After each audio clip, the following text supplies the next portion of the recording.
6 months ago I bought this full carbon bike with integrated cables, electronic shifting and carbon wheels for just $1,600. Will I still recommend it or has my opinion changed over time? Let's find out.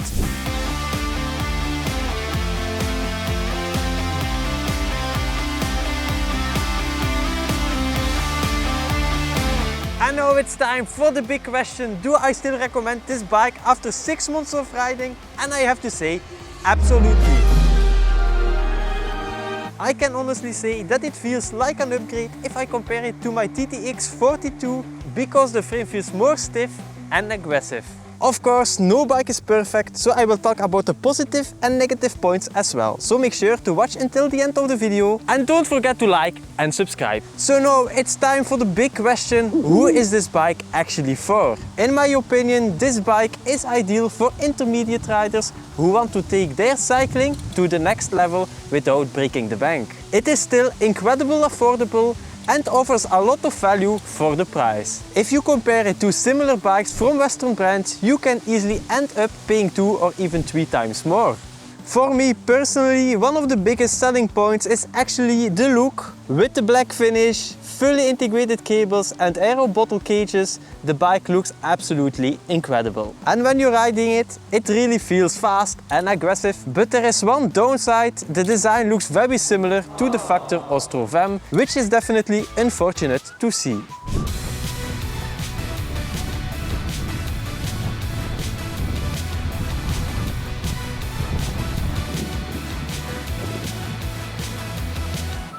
Well, I just finished filming about my 6-month review and I was just riding home and then I noticed something with my shifters actually. For some weird reason, maybe the battery is dead, that's also possible. But my shifter is not responding anymore on my cassette, so I can't change my gears right now. So let's go to the studio to see what the problem actually is.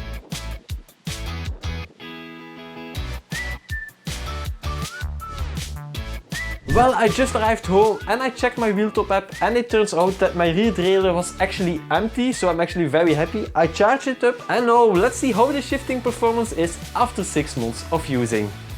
Let's go!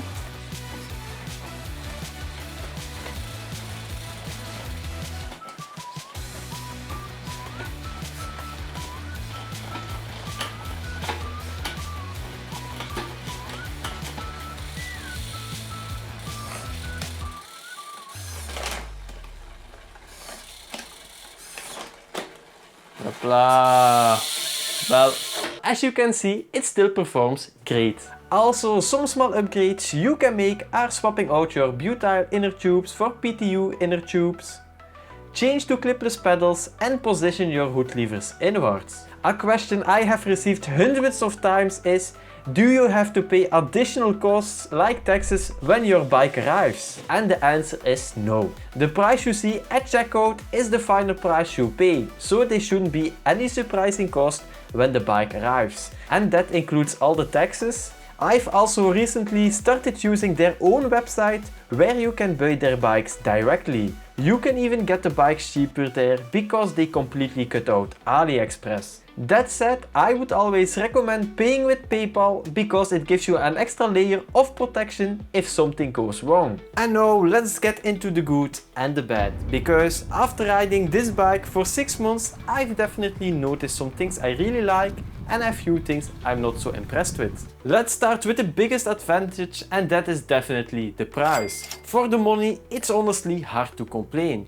You're getting a full carbon frame, fully integrated cables, carbon wheels and an electronic group set. And when you compare that to bikes from more established Western brands in the same price range, the difference is pretty crazy. You often find alloy wheels, mechanical shifting or a much more basic carbon setup.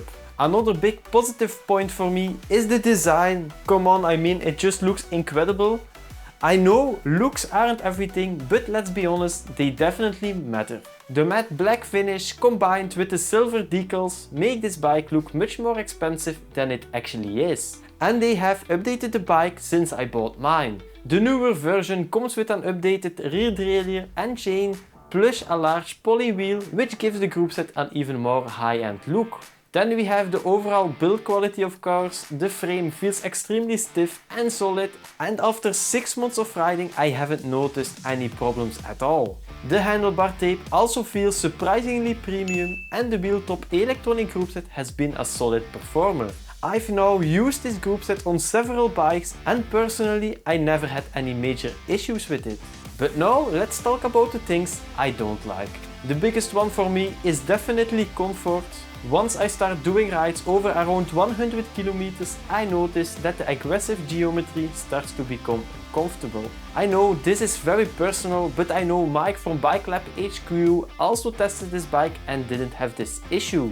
So your experience could be completely different. And finally, of course, there is the warranty and customer support. Because this is a Chinese brand, you shouldn't expect the same kind of local after-sales service you would get from a company like Trek, Specialized or Canyon. My personal experience has actually been quite positive. Whenever I had an issue with my bikes, they responded quickly and helped me out. But I've also heard from other riders who had a less positive experience. So personally, I'd say this bike is best suited for someone who is comfortable doing some basic maintenance themselves. And when you look at the price versus what you're actually getting, I still think the positives massively outweigh the negatives. And now it's time for the conclusion. But first, I have to thank the sponsor of this video, HOVERAir. I've actually been using the HOVERAir X1 Pro Max for the past year and a half, and as a solo creator and cyclist, it has become a really useful tool for me. If you're someone who often films alone, you know how difficult it can be to get those cinematic shots of yourself riding. Normally you would need a cameraman, a friend or someone following you with a camera, but that's where the HOVERAir comes in. The One X Pro Max can basically act as your personal flying cameraman. You can take it with you on your ride, launch it, select the shot you want and let the drone automatically follow you. This means I can ride completely on my own and still get those third-person tracking and cinematic shots that would normally not be possible. The drone offers 13 different flight modes. The most basic shots include zoom out, orbit and bird's eye. But there is also a fun mode called dolly zoom, which recreates the famous Jaws effect. It is fun to play around with, though it's not very useful for high-end productions. Because it's so small and lightweight, I can easily take it with me without having to carry a huge drone setup. So if you're a solo cyclist, content creator or just someone who wants to make their videos look more cinematic, I definitely recommend checking out HOVERAir. I will leave a link in the description below if you want to check out the X1 Pro Max for yourself. But now let's get back to the conclusion. Overall, I think it's a really great bike for the money. If you're just getting into road cycling or you're looking... Remco wants attention from me, you know. If you're just getting into road cycling or you're looking to upgrade from your old bike, I think this is definitely an option worth considering. In my opinion, this bike is really aimed at intermediate riders who want to take cycling more seriously and want a faster, aggressive bike without spending a fortune. However, if you already own something like a TTX-72 or if you're specially looking for a more comfortable endurance bike, then this isn't probably the bike for you. But after 6 months of riding it, I can honestly say that I'm still very impressed with what you get for the price. So thanks for watching everybody, live a long and happy life, stay safe on the roads and I will see you in my next video. Bye!